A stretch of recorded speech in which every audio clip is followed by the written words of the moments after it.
Um gesto simples, mas carregado de mistério. Por que os homens da congregação se cumprimentam com um beijo no rosto? Algo que hoje pode parecer estranho, ou até desconfortável para alguns, já foi um símbolo poderoso, enraizado em tempos antigos, onde a proximidade falava mais alto que as palavras. Não é apenas um hábito perdido no passado, é um eco de uma tradição que pulsa com significado espiritual e humano, capaz de transformar relações e revelar verdades escondidas. A urgência de entender esse costume não está na superfície, mas no que ele sussurra sobre conexão, fé e identidade em um mundo que muitas vezes prefere o isolamento. Na Bíblia, o beijo não é um detalhe qualquer. Em Romanos, capítulo 16, versículo 16, está escrito: "Saudai-vos uns aos outros com o ósculo santo." Esse comando dado por Paulo não era uma sugestão casual, mas uma instrução clara às comunidades cristãs. O ósculo santo, ou beijo sagrado, era mais que um cumprimento. Era um sinal de unidade, um selo de amor fraterno que transcendia diferenças de classe, origem ou gênero. Nos tempos do Novo Testamento, homens beijavam homens, mulheres beijavam mulheres, e todos compartilhavam esse gesto como prova de que, em Cristo, não havia barreiras. Era uma revolução silenciosa contra a frieza de uma sociedade dividida. Mas o que esse beijo significava na prática? Não era apenas afeto. Em uma época de perseguições, quando a fé podia custar a vida, o beijo no rosto era um código de confiança. Identificava quem pertencia à família espiritual, separando os verdadeiros irmãos dos falsos. O apóstolo Judas, ao trair Jesus com um beijo, corrompeu esse símbolo, mas não apagou seu poder original. O gesto carregava emoção crua, vulnerabilidade, entrega e a certeza de que, naquele toque, havia um pacto de lealdade. Para os homens da congregação antiga, beijar o rosto de outro era afirmar que ali estavam aliados na mesma batalha espiritual. Hoje, nas igrejas, esse costume sobrevive em alguns lugares, mas levanta sobrancelhas em outros. Por que ainda persiste? O que os homens da congregação sabem, talvez sem dizer, que mantém esse ato vivo? A resposta está além da superfície, nas raízes de uma fé que não teme a intimidade. A intimidade do beijo no rosto entre homens da congregação não é apenas um resquício cultural, é uma ponte para o sagrado que desafia o tempo. Nos tempos bíblicos, o toque era mais que um símbolo, era uma linguagem viva. Em 2 Coríntios, capítulo 13, versículo 12, Paulo repete: "Saudai-vos uns aos outros com o ósculo santo." E não era só ele. Pedro, em 1 Pedro, capítulo 5, versículo 14, chama de beijo de amor esse mesmo gesto. Esses líderes não viam o beijo como algo trivial, mas como um reflexo do amor de Deus entre os irmãos. Era a fé encarnada, um ato que dizia: "Você é meu igual, meu parceiro nesta jornada." Na cultura do Oriente Médio antigo, o beijo no rosto já era comum entre familiares e amigos próximos. Abraão, Jacó e Davi, todos usaram esse gesto para expressar reconciliação, honra ou afeto. Quando levado para a igreja primitiva, however, ele ganhou um peso eterno. Tornou-se um sinal de perdão, um lembrete de que os pecados não separavam mais quem estava unido em Cristo. Imagine dois homens, talvez antes rivais, agora irmãos na fé, trocando esse beijo. Não era fraqueza, era força. Era a coragem de mostrar que o evangelho derrubava muros que o mundo insistia em erguer. Mas havia algo mais profundo nisso. O beijo no rosto, naqueles dias, também carregava um tom de despedida. Muitos cristãos viviam sob ameaça constante de prisões, martírios, exílios. Cada encontro podia ser o último. O ósculo santo era então um selo de esperança, uma promessa silenciosa de que mesmo na morte, a comunhão permaneceria. Para os homens da congregação, esse gesto era um grito contra o medo, uma afirmação de que o amor era mais forte que a perseguição.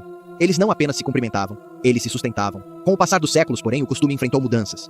O que antes era natural começou a ser questionado. Influências culturais, normas sociais e até mal-entendidos transformaram o beijo santo em algo raro ou desconfortável para muitos. Ainda assim, em algumas congregações ele resiste. Por quê? O que esses homens preservam que outros esqueceram? A resistência do beijo no rosto entre homens da congregação não é apenas teimosia, é um testemunho de raízes que se recusam a morrer.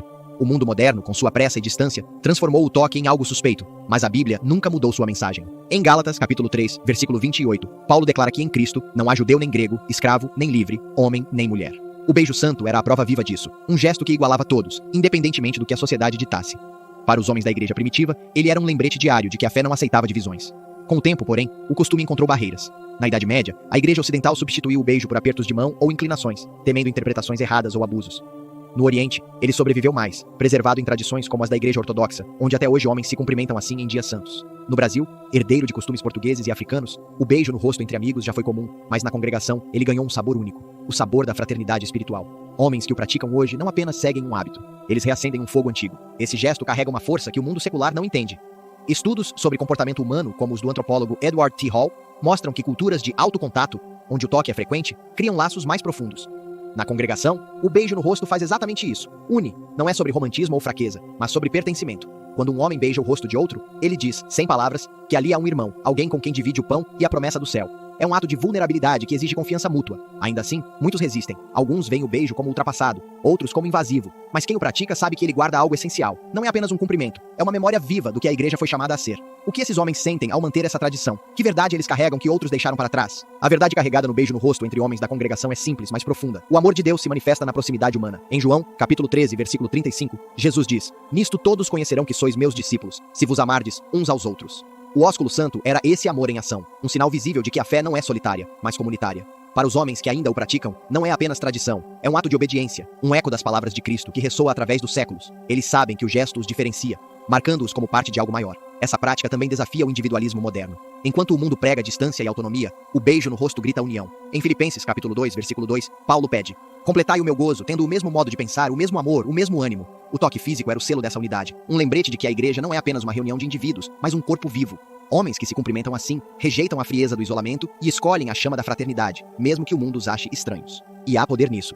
O livro de Provérbios, capítulo 18, versículo 21, alerta: a morte e a vida estão no poder da língua. Se as palavras têm força, o que dizer de um gesto que fala sem som? O beijo santo planta sementes de paz, cura e confiança. Para um público acima de 50 anos que viu o mundo mudar rápido demais, esse costume é um refúgio, uma volta às raízes, quando a fé era sentida no calor de um irmão, não apenas ouvida em sermões.